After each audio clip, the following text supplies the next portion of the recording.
I can't do it. We'll do it live. We'll do it live. Fuck it. Do it live. I'll write it and we'll do it live. Fucking thing sucks. Hello. Welcome to Open Wide for Some Soccer. My name is Suffer Telny. Alongside me this evening, Pablo Maurer, Thomas Almost. Charlie Bohm filling in. This is not Thomas. This is not Thomas. Did we get a statement from Robo Floyd to read on air? We didn't, no. We're not Okay. sure what Thomas has going on tonight, but he can't make it. Thomas can't make it. Charlie's filling in for Thomas. And we are here tonight, guys, to talk about by far the most important soccer game that happened in the world this weekend. Charlie, by the way, I want you to think of this more as an audition for a permanent role. Friendship ended with Thomas. Charles, his new friend. You know. It's all downhill from here, fellas. Yeah. So, like I said, there were many big games across the world this weekend. None bigger, of course, than Saturday night at Audi Field. Right? Audi Field, Buzzard Point. A day we thought we would never big see, night. right? The big night at Buzzard Point. Yeah, I think before we get into everything that happened, I think it's worth just appreciating how surreal it was, at least for me, to be at a DC United game at home that wasn't at RFK. I mean, There were no wasps. I didn't see a single wasp the whole night. Yeah, I mean, I did see, wasps from Those Virginia. wasps. The Yeah. dangerous wasps. Right, yeah. Yeah, but just no actual wasps. it sort of felt like an away game. You know, it'll take a little bit of time before it feels like home, because it does not feel like home watching DC United play in a 20,000 seat soccer specific stadium quite yet. None of us stepped on any nails, any construction debris. Yeah, That's a relief. More on construction debris later. Guys, as always, we're taking your calls. You can actually text us, too. It's something I just figured out. 708-LTOW-FSS. I really Yeah. want to know what I want to take the temperature of the DC United fan base tonight. I would encourage anybody who has any concerns with the stadium, but almost more if you just had a good time. If you had a good time, yes. and It you doesn't have something to be good all say. negative. Yeah.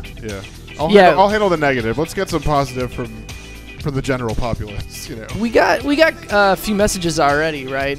We got some stuff from people coming in. Yeah, definitely. I think there's a lot to react to about last night's game. What's that phrase? That new internet phrase? There's a lot to unpack here. A lot to unpack. I just used that in a piece for the City Paper There's a earlier lot to today. unpack. I mean, it seems like it fits pretty well. We got our suitcase full of pros and cons from last night. We just got home. We got to start unpacking, guys. Where do we start? How about the pros? Well, look, I'm going to start by trying to lay out this kind of. Nope. I had a feeling this might happen. Yeah. Who is The this? phone might burn up tonight. Let's see here. All right, 904. You're on Open Wide for Some Soccer. How can we help you? I just had some questions. If you guys had a moment there to discuss at some point. Always, yeah. What do you got? Actually, two things. The first was the DC United game yesterday. So happy there at Audi Field, but it seemed like the water was all over the field, and it didn't seem like it was raining that morning, or if it did, it didn't seem like that was that much, but it had such a bad effect on the way the ball was rolling. I was wondering if you guys had any idea if that was done on purpose to slow the game down, or if that was just Mother Nature. I don't know. Maybe they just told Rooney if he got thirsty, he could just lay on his stomach and suck on the pitch. You know. Listen, friend, you're lucky you have I'm an authenticated turf dork on the show tonight. Yeah, we're gonna just cede this control of this answer to Yeah. Charles. Keep it under 20 minutes, please. So the pitch has been down for like a month and a half now, and I think that they were watering beforehand. They watered at halftime, which is standard operating procedure now for fields. Even synthetic fields, they water before and during games in most venues, at least in MLS.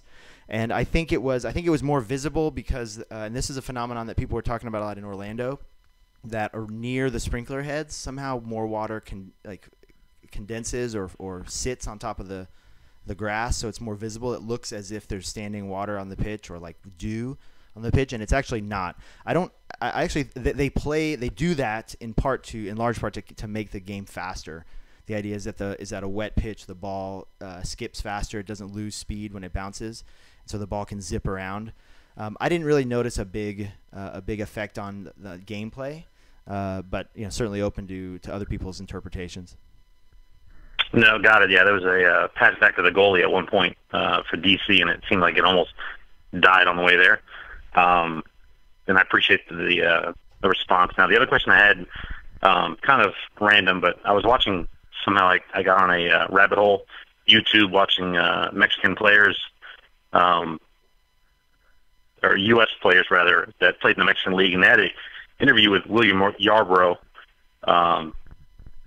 He was at a U.S. game, but they gave him, I guess, U.S. Soccer gave him specific instructions not to answer questions in Spanish to the Spanish media. And I was just wondering if either of you have ever had an experience with that, with bilingual players. I imagine it would be a benefit, a positive, to speak Spanish to the Spanish media. But as per his instructions, they said, no, don't answer any Spanish questions in Spanish.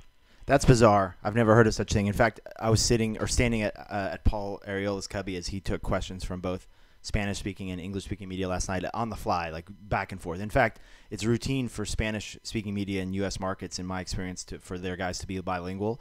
And so the Telemundo, local Telemundo gent was talking to him in both languages and switched back and forth.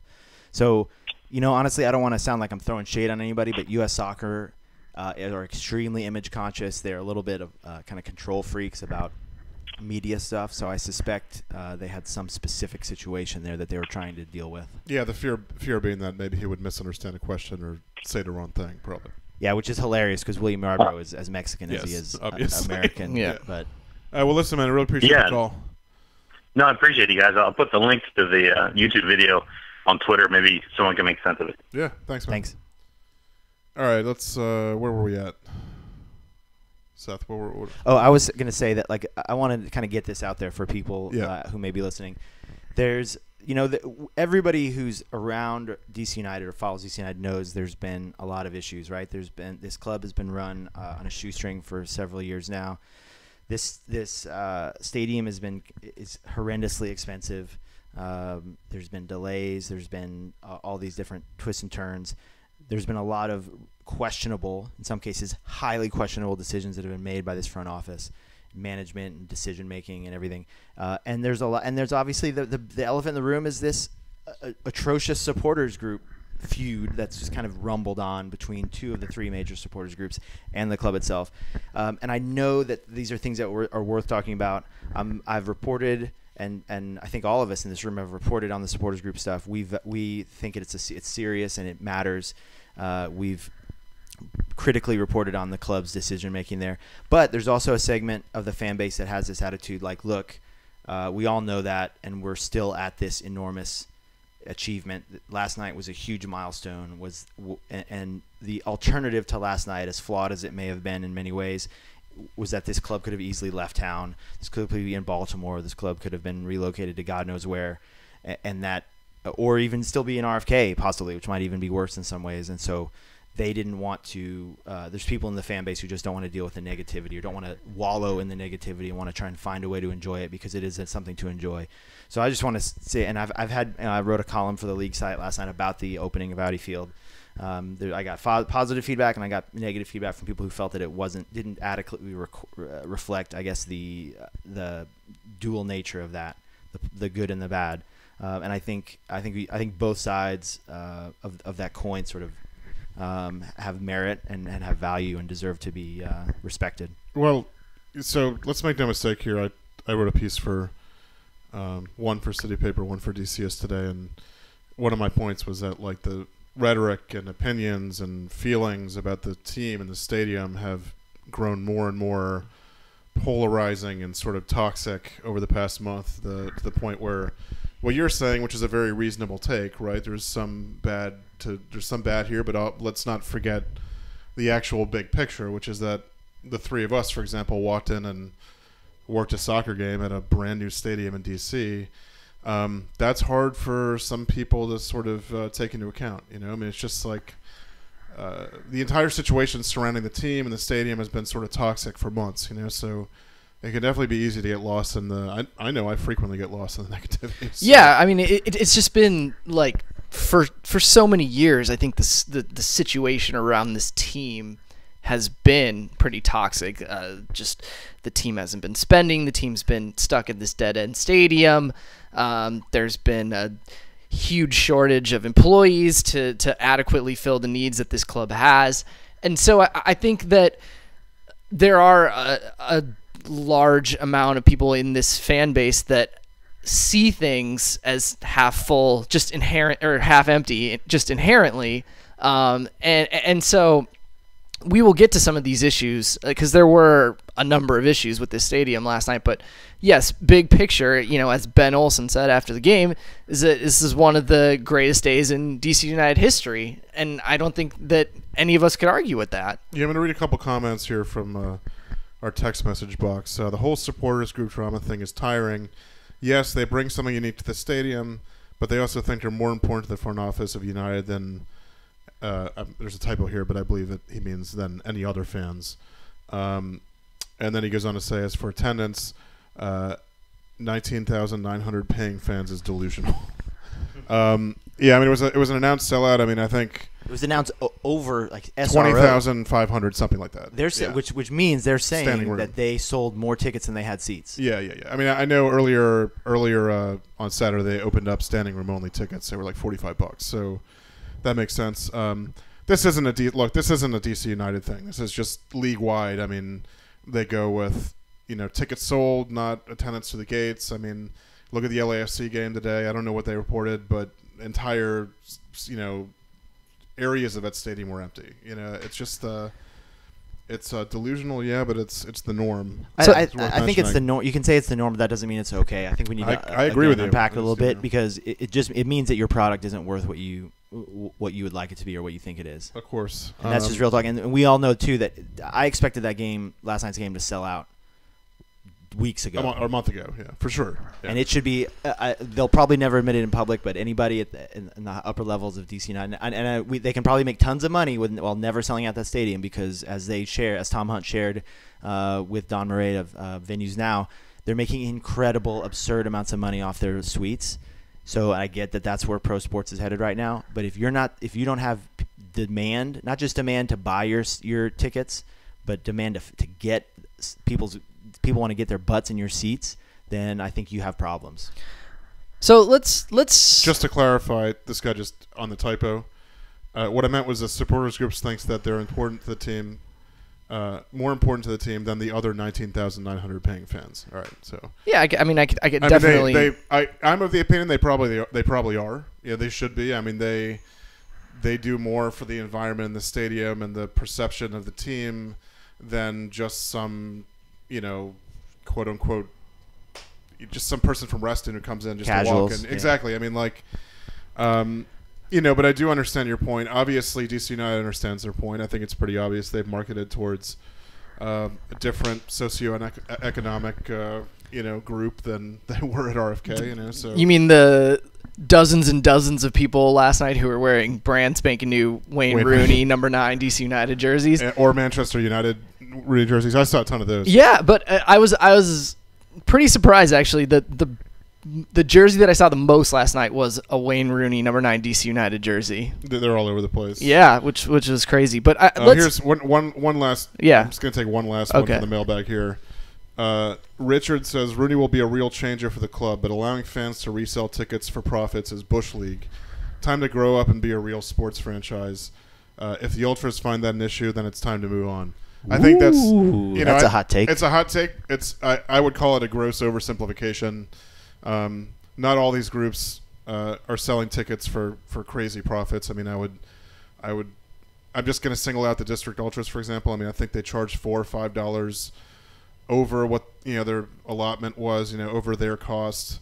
All of that money went into tailgates, tifos. Somebody from the group just told me the other day, when they got like a little chunk of change in their account from those ticket sales, they would just do a big tifo or they would double up on the tailgate. So I guess my only response to that is it's an interesting point, not necessarily a bad point, but not all supporters groups are created equal when it comes to that. Right. Let's get into some of the pros from our stadium experience last night before we get into some of the more negative aspects. One thing that I was struck by. Oh, this is going to be the yeah, lines are smoking. The theme of today. All right, 267. You're on Open Wide for some soccer. How can we help you?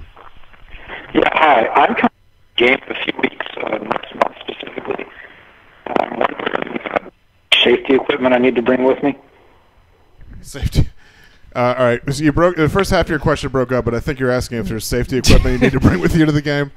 Charles, I think you might know the answer to that question. Yeah. Maybe like I don't know if you've ever seen the old Columbus Crew logo, but if you want to style yourself after one of those. Yeah, guys, Audi Field is an active construction site right now. I didn't get to go to the pro shop. I would hope they're selling branded DC United construction helmets. Yeah, those were out there last year for the groundbreaking. Yeah, appreciate the call. I guess I'd just say attend the game at your own risk. Thank you.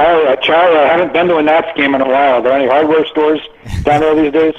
We got John Tannenwald on the line, guys. Oh, there he is. Oh, you bring DC yeah. native, DC expatriate, now up in Philly. John, if you come down to Navy Yard, you'll be impressed at what you see. I don't know if there's any gentrified hardware stores, but there's definitely the wharf, dude. Mercantile. They have a options. huge bike shop. There's there, there's a boat and bike shop down there on the wharf, but that's Of course there. You need a bike ride to get over there from Audi Field, but it is all of the same neighborhood, I guess you'd say.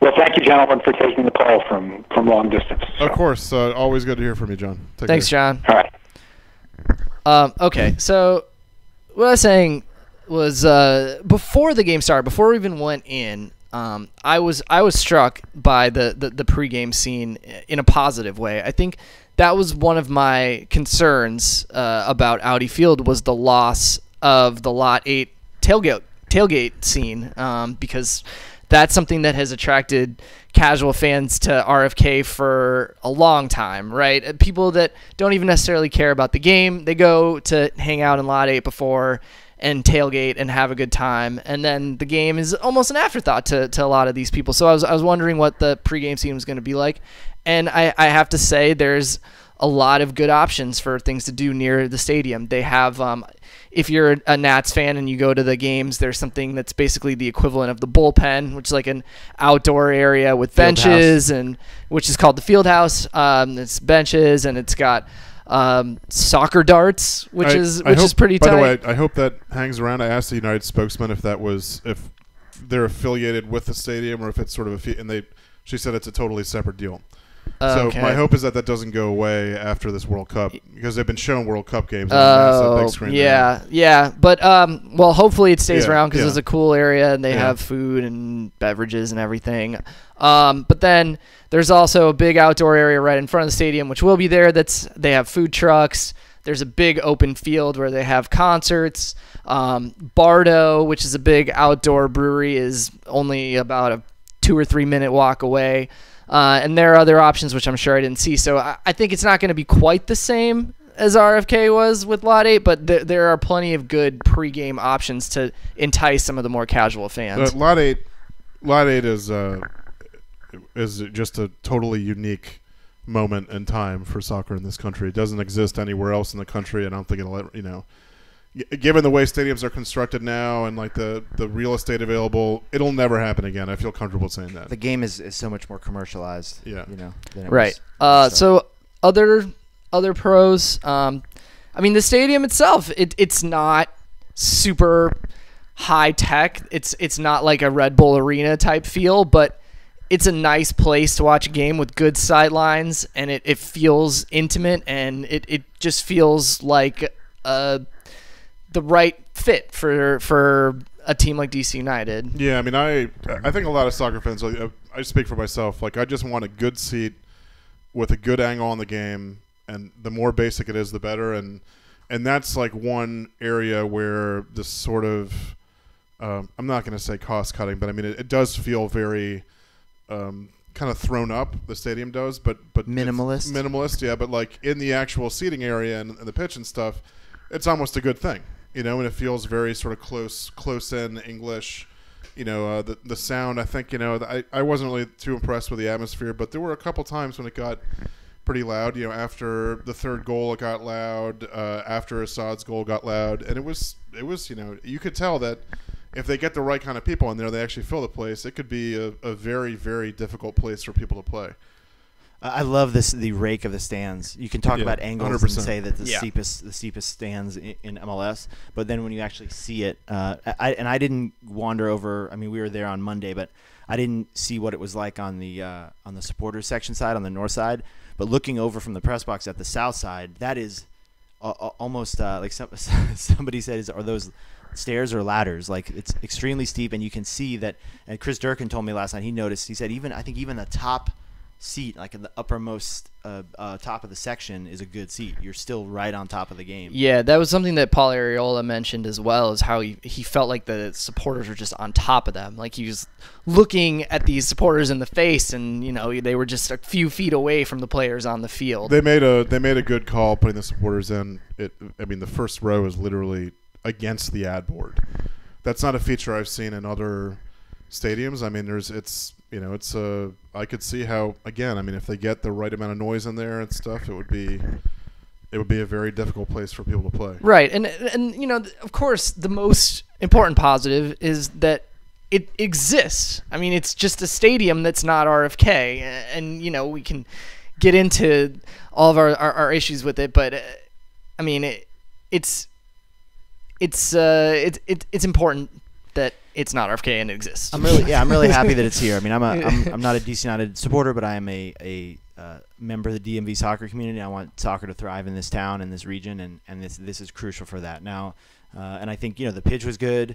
I enjoyed the vistas in the background. You can see the top of the Washington Monument. You can see the planes dropping into to Reagan across the river. After the sun, thankfully, gets behind the other overhang, you have that nice, like, creamy hue to the sky, behind the west sideline. It's very pretty. Definitely a lot of positives. Yeah, and I think there's some issues with parking around there, but it is very accessible by public transit. Yeah. There's a new bike share station they just put there. There's a bike valet. I walked to the Metro after the game. It's only about a 10-15 minute walk to either the Navy Yard or the waterfront Metro stops. So, I mean, there are options for people in the area to get there, and I think that over time, it's going to develop more of an atmosphere than we saw last night. Hopefully, that will involve straightening out some of these issues with the supporter groups, because I think we can all agree that last night at times it didn't quite feel like the event that it was. Now, as Pablo said, I'd noticed specifically when goals. So when goals were scored, when Rooney came on, it reached almost deafening levels where everybody in the stadium was knew it was time to cheer, right? But there's the ambient noise was less than I think we've come to expect from a standard game at RFK. I mean, there's really only one reason for that, obviously. You know what I mean? I think the drone you're used to from supporters at RFK is obviously gone because. And it's not clear. It's not altogether clear what the acoustics are. Like, you would assume. Yeah, I'll tell you this much. Like, I shot the first half of the game from the south end, which is the non-supporters end, and I couldn't hear them. I shot the second half from the north end, right in front of them, and I could hear them, but it wasn't anything like I've shot games at almost every MLS stadium, and there are places where you can't even hear yourself fucking think, because the people behind you are so loud. Not to mention, like, throwing beer at you, like, whatever, I think there's a long way to go, certainly, before you get to that. I mean, all this is prefaced by the fact that it's the first damn game, obviously, you know what I mean? But yeah, as far as, like, what you just said is totally true, and I read it in somebody else's piece today where they said that during normal play, when there wasn't anything crazy going on, you could almost hear a pin drop. I mean, it was pretty quiet. Yeah, I was also kind of struck by the lack of sort of pomp and circumstance before the game. I don't know if you guys felt that way too, but I felt like there would be some sort of a on-field ceremony or something. It's the first event there. It's the first game.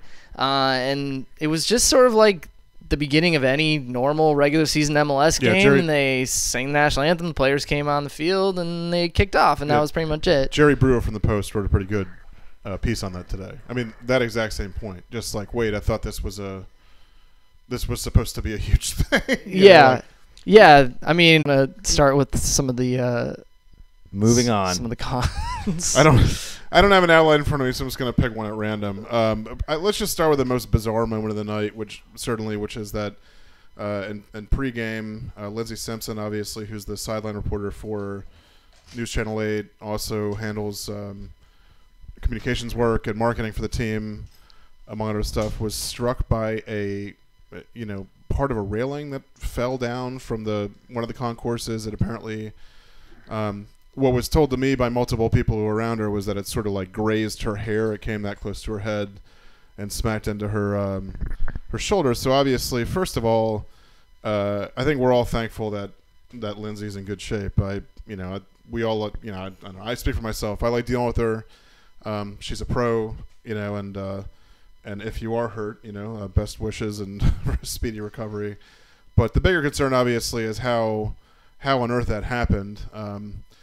I was shooting the game on the other side of the field, and other railings that were of a similar design, there was like 4 of them in the stadium, were also falling apart to the point where the maintenance crew in the stadium started duct taping the railings together to keep it from happening. I don't know. What do you guys think? I mean, it's obviously a total freak occurrence, but definitely indicates If it's happening in 4 or 5 places, Yeah. it's not. Yeah, it's not so much a freak occurrence. And freak the- occurrence, meaning that it's not something you ever see. The Yeah. duct tape is bad optics. I guess it's a safety-oriented solution. And a pretty witty follower of mine tweeted at me that the stadium cost is now $500 million and 99 cents for the roll of duct tape. Yeah, so you expect there to be some bumps and some quirks on opening night, but that's not a place where that's a safety issue. Like, someone could have been seriously hurt. A fan could have been hurt. Let me tell you that if a fan had gotten hit in the head by that piece of metal, they would own DC United. I mean, I say that tongue in cheek, but it's like, aside from the obvious safety risk, there's huge liability things at play there, and I mean, it's just completely. I mean, it's completely absurd that happened. Period. End of story. It's amazing to think what a bullet they have dodged with this. When you think about what could have happened. There were bullets there too. Or, I mean, No, it's not okay, and it's not. And Lindsay does incredible work for the club, and honestly, she has more on her plate probably than any other communications person in her level in her role in MLS. And to have that happen on a night like this, like, Seth and I were talking about come this. on, Like, you know? she of all people is somebody who deserved to have that night just go sort of smoothly and. right. She deserved to enjoy that night. Yeah. And instead it was a nightmare. And that's just unfair. Yes. For as a counterpoint, James Upton in the mailbag here, disagree on your comments about the noise. We used to sit on the RFK quiet side. The west side of Audi Field, the baseline was much, much louder last night. And it could a well be that counterpoint. we were in a zone that didn't reflect the noise the same way 100%. that the seat Yeah. would. So Yeah, that I don't know. I mean, aside from that, there were, I guess there weren't. What other issues with the stadium were? I mean, there were huge. Apparently, there were huge ticketing problems. The team has gone to like a mobile only system, I guess is what they call it, and it really, really was a shit show last night. The wireless service was poor, and which may not be, it's maybe simplistic and unfair to put that on DC United, but somebody. This is a public-private partnership. There's got 150 mil or thereabouts of government money. There's incredible amounts of private investment. Get the network right. I mean, Wi-Fi, I could tell you, cell networks were poor. the person I complained to about the wireless network in the press box told me that the Wi-Fi for the whole stadium was just installed the day before. And this is billed as we've been talking about as a minimalist stadium, which I mean they call it a state-of-the-art stadium. There are certain elements of it that are state-of-the-art. The lead stuff, the renewability stuff is extremely advanced. Their literature says, like, make sure you bring your cell phone to DC United to Audi Field. I mean, not just to get in, but for all the other features, Yeah, I mean, like, myself and pretty much everybody that I talked to last night had no cell service at all for the entire game. Yeah. And when you have a paperless ticketing system, I don't understand how fans even got in. I mean, there's like the Google Wallet thing that you can do, but I'm sure not everyone did that. And I know, in fact, that there were some fans that just straight up couldn't get in and just left. Clinton Yates, a friend of mine, also a personality for ESPN, a writer for Undefeated. He just kind of put the team on blast on Twitter because he gave up after 20 minutes, just turned around and left. He told me, I talked to him today, he said in front of him there was a woman. And you could touch on the clear bag policy thing, too. There's a woman at the ticket office in front of him who just was trying to wait to get the mobile phone thing resolved, eventually put her phone in her bag, turned around to the ticket office windows, raised both her middle fingers, and fuck DC United, and just walked away. Yeah, so this is just an anecdote, and I would be really curious to hear from some people that were there last night if they saw this happening as well. But I had someone tell me that they saw a girl basically freaking out because they weren't letting her in the stadium with her purse because there's a clear bag policy, and they were out of lockers. So she just couldn't get in, and she had no option. And I mean, if you're going to run a clear bag policy, obviously having an adequate amount of locker space is pretty crucial. And so I'm curious if that's something that other people experience. So immediately I get a counterpoint here from a listener. Rick Brennan, mobile ticketing was not an issue if you knew how to use the Apple Wallet. I learned a long time ago to preload. Same thing happens all the time when using mobile airline tickets. I got news for you, man. Like I've been using a computer since I was 5. I use one for hours a day as part of my work.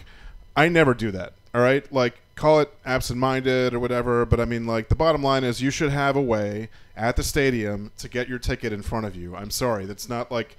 And let's also talk about this. There's entire segments of society that don't even own a smartphone. Yeah, right? I think it's a real big. I don't want to get into hyperbole here, but given all the context, all the wider conversations about DC United fandom right now that we're having, and supposedly American soccer wants to fix this long-standing problem of ignoring and marginalizing Latino communities in this country. The most soccer savvy, the most soccer obsessive segment of our population is routinely ignored, right, and underrepresented in American soccer. And you're going to tell me that this doesn't play right into that? I mean, you should not need to have a smartphone. You should not need to have a computer, a printer at your house to get a ticket to the freaking professional soccer game in your city. Let me tell you too that Charlie and I both live in Northwest DC. I used to live in Mount Pleasant, which is like a huge hub of Salvadoran and Hondurans in DC, and they obviously have Honduras, Salvador friendlies at RFK. Club teams play there at RFK. They sell tickets at the supermarket for those games.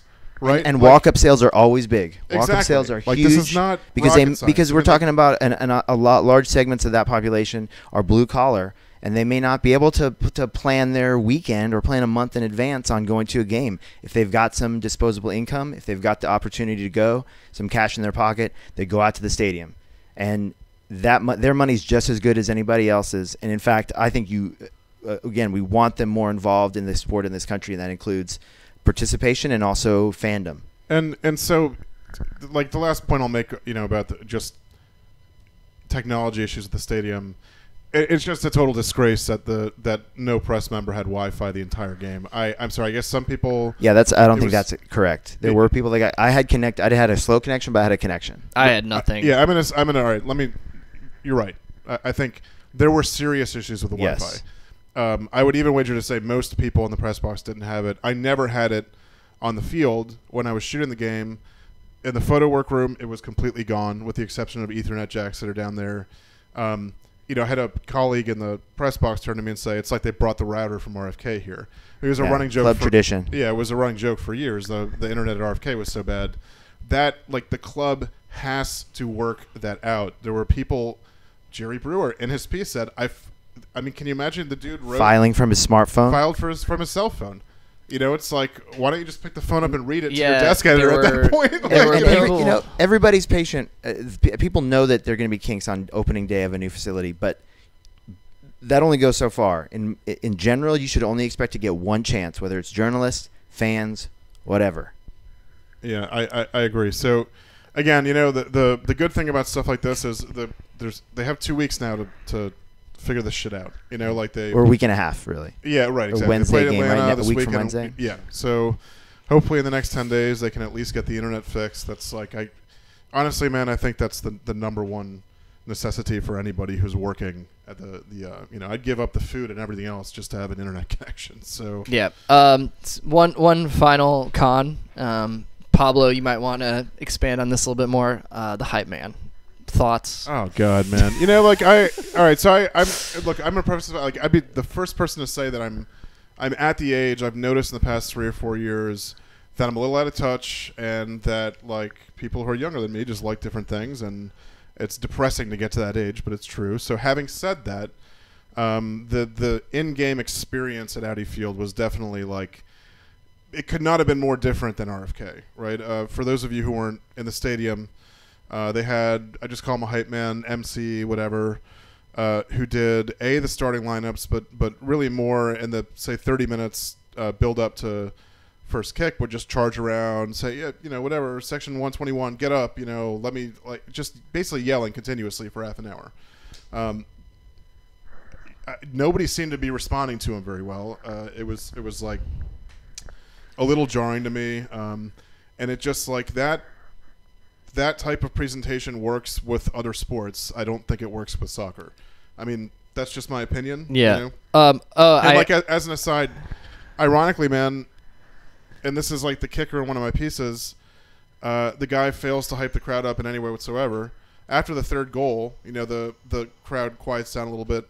Rooney just turns to the entire West Grandstand and just goes like this, and the place fucking exploded, right? I mean, that was the master of ceremonies last night. The people who were in attendance there were there to, like, get hyped up by some soccer player or whatever, not some dude who's just screaming about bullshit, like. And by the way, Rooney and his teammates did their part.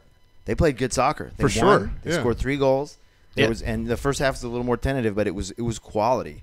I want to say, Seth, I just want to add another thing, not to try and like spike the football, so to speak, or anything, but the roof. I thought the roof was a kind of a con. I'm not sure what it does.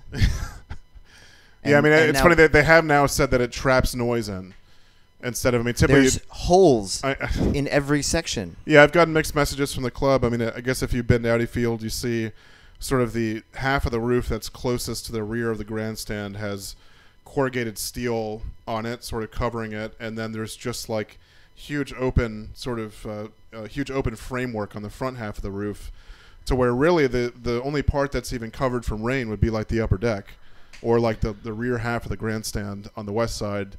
And I just have a strong suspicion that's like that was a cost-cutting measure. I also They're not done. Yeah. They ran out of time. Yeah, I also have a strong suspicion, if you look, something that bothered me, man, there's only one clock in the whole fucking stadium. It's and like, I'm shooting the game and like have to continue turning around, looking behind me to and the supporters obviously have to do it too. And if you'll notice at the south end of the field is the non-supporter side, right? Mm-hmm. It's probably 30-foot wide rectangular structure that just has a tarp on it that says Audi Field. I also suspect that maybe originally there was supposed to be a scoreboard there or something like that, but maybe they didn't do it. We do. Maybe it's room for one down the line. I don't know. We do have to get to one more con, guys, and that is the program, which has become a oh my god, which has become a viral sensation since somebody who was at the game posted it. I don't know. By the way, somebody suggested they do a Kickstarter to finish the roof. So yeah. And I want to make a quick note on that too. Nobody knows how much this thing cost. Let's get that right now. This was a $300 facility, $300 million facility. Then it was a $400 million facility. And nobody's shown their work. And now it's $500 million. Now it's being dubbed a $500 facility. And I need somebody to show me some receipts before I believe any of that. But I will say, if people are wondering how it got to be so expensive, seeing that they've had the license or the permits it's gotta be overtime, to build right? from 7 a.m. to 11 p.m. since May. That tells you how hard they've been hustling to get this thing done. And they did pretty good. It was less rough edge than I expected. In terms Seth of and I walking up to it were absolutely like, it's insane what they got done in a week. Yeah. Yeah. And it's because they're paying time and a half, probably enormous amounts of time and a half, and that's important to get stuff done. I get that, but that does not that just inflates the price and doesn't necessarily add you value down the line. Yeah. Look, all right. One of our followers says, "You guys are talking about clocks and Wi-Fi, all the big issues. Is this a sport or an office?" I mean, dude, come on. Like a game clock like, and Wi-Fi for the press covering the game. We Like talked about pros. Yeah. And we're talking about cons. Yeah, exactly. Yeah, I don't think it really requires explanation why working members of the media need internet at soccer games. Yeah. But yes. Yeah. Okay. Two other issues that I just remembered here. The digital advertising board behind the south goal makes. I mean, as a photographer, and I would imagine a fan sitting in the north end, makes it really difficult to see what the fuck is going on with the ball when it's in the air. All the ad boards. Multiple fans told me this. The ad boards. I don't know if there's an intensity issue or something like that, but like they sometimes made it difficult to follow the action. There are issues of visibility in the stadium. I mean, that's just my opinion, but Yeah. So I guess we have to talk about the program for like 2 minutes. There's a program that every fan got as they walked into Audi Field last night. There is a section on Wayne Rooney, and it reads like it was written by the Twitter account at US Soccer Guy. It's kind of like a parody of somebody who doesn't know anything about soccer trying to explain why signing Wayne Rooney is significant. It includes the phrase European Premier League. I don't think we need to read the entire thing, but are there some highlights People you can want go to see share? it on my. I tweeted out. I retweeted it and or quote tweeted it. So This- Where it's like one of those things, right? You read and you're like, I think we're all trying to sort of like, I'm not going to use the word grow the game, but like maybe eliminate the perception that Americans don't know how to write about. I'll just say football for these purposes. And every time I read something like that, I'm just like, oh my god! Like, it's clearly written by somebody who's watched very little soccer. And, you know, somebody said. So a commentator says Jack Evans must have written it.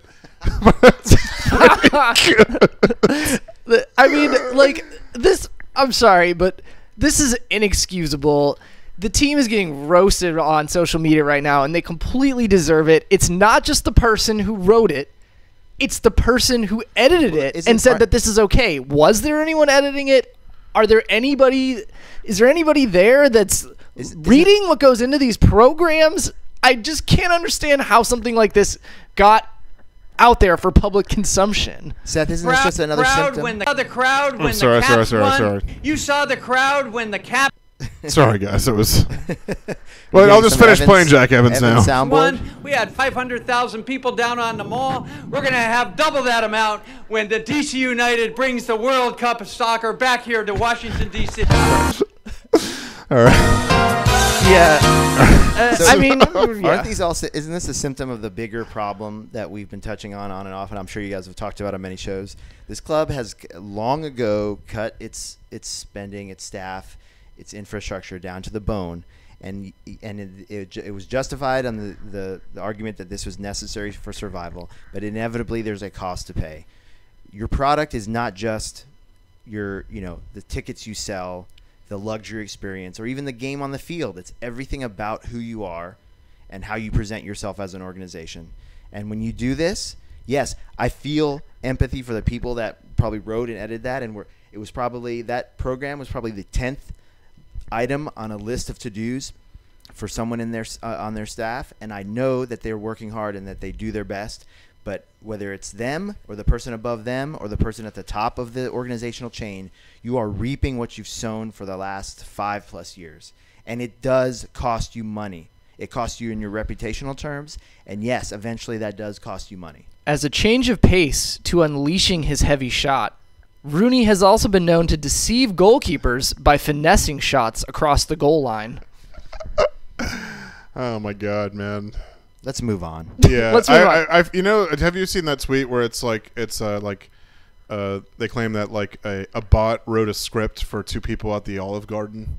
Have you seen it? No. And it's just one of the lines is just gluten classico from the kitchen, or like, and the waiter walks up and just says unlimited stick. Period. So that like this has that same vibe where it's like they soccer just word salad. Exactly. They just sort of like fed it into a computer and they're like, just tell us about Wayne Rooney, please. Oh, well, okay. So let's talk about the man who's been known to deceive goalkeepers by finessing shots across the goal line, Wayne Rooney. Storied European Premier League career. Yeah, yeah. Let's talk about some of the on-field stuff because I think there were a lot of positives that DC United can take from last night. Rooney obviously was one of them. I think I don't know about you guys, but I was surprised by how sharp he was. Not because I think that he's like totally washed up, but he hasn't played any meaningful games in several months, and he just came onto the field and looked like he fit right in with his teammates. He was connecting really nice 1- and 2-touch passes. He showed his quality on the ball. He showed his vision. Paul Arriola had a great game. I thought Chris Durkin had a really good game in the middle of the field. All up and down the field, I thought it was good. And, you know, when DC United gets Rooney plugged in there, they're going to have a lot of different looks that they can throw at teams, especially in the attacking third. Yeah, I mean, he and Acosta in particular had a couple good interchanges, and we were talking about this earlier before the show, and I tweeted about it. I think there's sort of like a special bond maybe forming between the two of them, just watching the way they interact on the field during stoppages in play.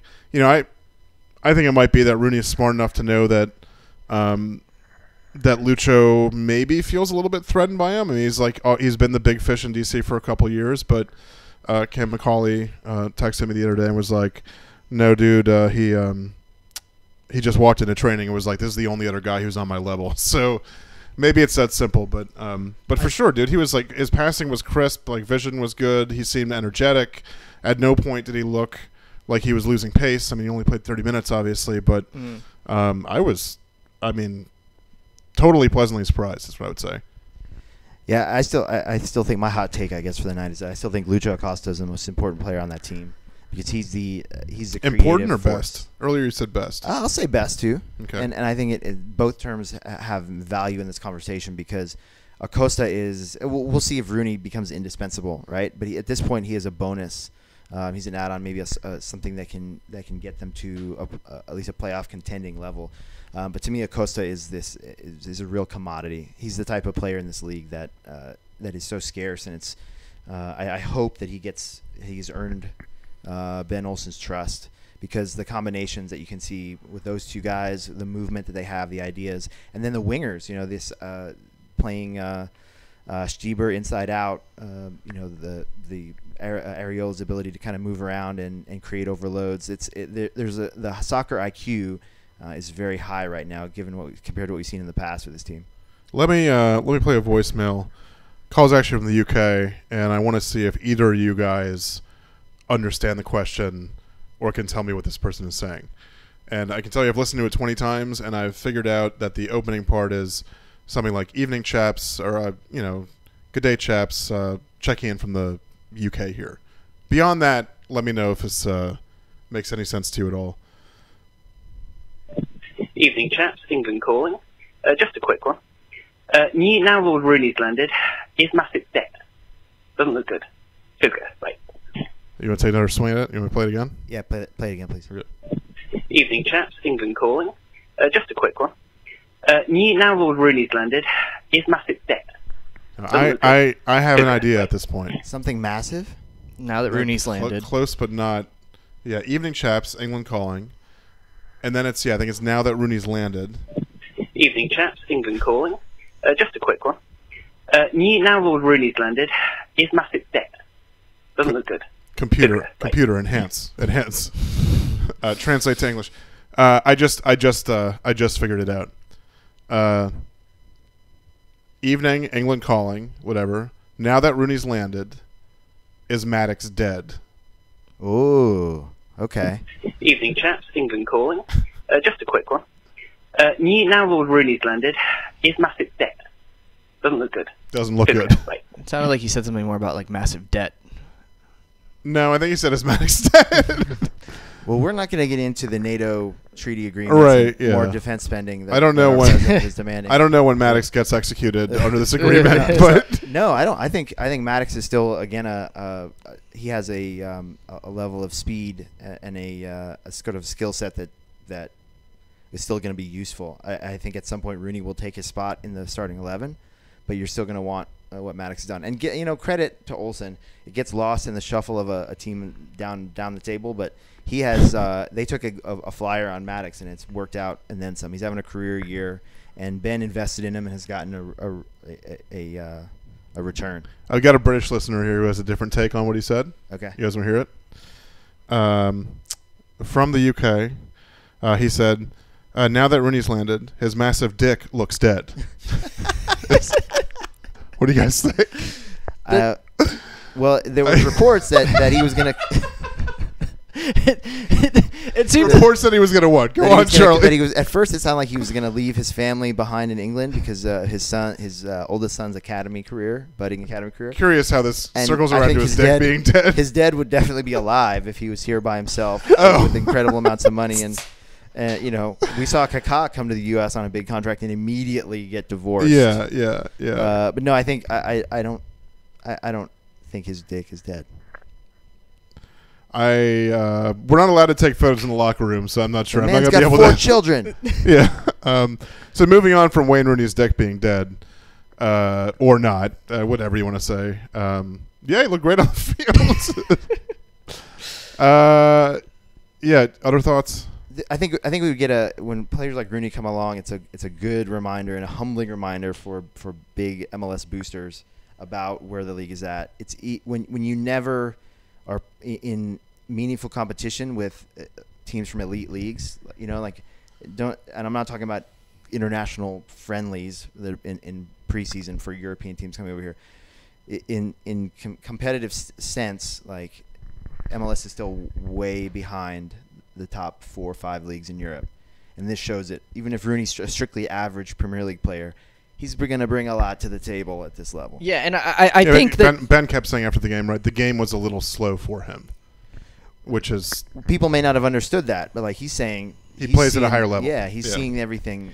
Yeah, and I think especially last night when he was able to come off the bench, later on in the evening when it wasn't so hot, maybe some of the issues that he's had over the last few years with getting his legs run down. Not having the same quickness, not having the same ability in his legs that he did at a younger age. Some of those issues were not on display last night, and what we did see was just the class that he has on the ball and the vision that he has. And I think those are things where you're right, Charlie. You can definitely see that he's on another level to most guys in MLS.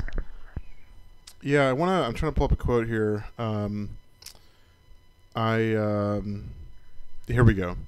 So there were a couple questions in the presser. I didn't ask. I'm not sure who did. I'm pulling this from a piece by our friend Emily Olsen. He was asked. Ben and Wayne were asked about their relationship and whether Ben would sort of learn from Rooney. That was one of the English media members that graced us with their presence, right? Yeah. Asked 6 questions and then. A little patronizing. Then got slapped down by Jeff Carlisle. That was a lovely detail from the presser. It was incredible. Yeah. This is what Ben had to say. I could lean on Wayne quite a lot. I'd be silly not to. I'm always looking to learn and get better myself. We have plenty of dialogue. Wayne seems to relish in the fact that I'm going to be an open coach and that I'm open to ideas that he thinks will benefit this club. At some other point, he said that he has, quote, an open door policy. And I thought it was interesting because Rooney, in his unveiling press conference and even again after the game last night, said, I've always been a player that sort of like speaks me mind. And, I speak up, when I have issues, and I absolutely intend to talk to teammates, to coach whoever about it. That could have a really positive impact, man, on a club that, coaching-wise and maybe tactically, has improved over the years, but at other times been pretty stale. So that's exciting to hear and see. This is the stadium. We talked about the stadium a lot being opening kind of a new reality for this team and for Olsen. I think Rooney only drives it home. The stakes are higher. The margins for error are smaller. There's been so many mulligans, whether implicitly or consciously, given to DC United. And by extent, that includes Benny over the years because of spending, because of RFK, because of limitations, because of his his relative lack of coaching experience early on in his career. Well, here we are. Ben Olsen's been the head coach of DC United for almost exactly 8 years now, and the margin for error is gone. To Holden Cribb chimes in and says, I'm listening to y'all in bed, and my wife keeps leaning over and saying, "I'm so tired of hearing their voices. Please make this stop." Thanks for sharing. Yeah, apparently she doesn't know how headphones work. She should probably put some on, so she doesn't hear you. I thought you were going to say he should put the headphones on. Definitely No. Yeah, and also to whatever I can't find your comment, but whoever said, "Did you guys ever see how bad the original MLS website was?" We actually have a veteran of that website. I worked here. for that website. MLS.net. I just saw a credential at Charlie's house from 2004 that was from MLSnet.com. They've never been the best with their website names. And you know, MLS newsflash, soccer. there were a lot of bad websites back then. Yeah, In the aughts, a lot of bad websites.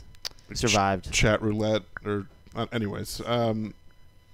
What else we got, Seth? Or is that pretty much it? I think that should pretty much wrap it up. Congratulations, Holden Cribb's wife. You ended the show. You can go to bed won. now. Yeah, Yep. Yeah. All right. We'll try and do this again. Not a month and a half from now. Thanks for listening, guys. Yeah. We'll talk soon.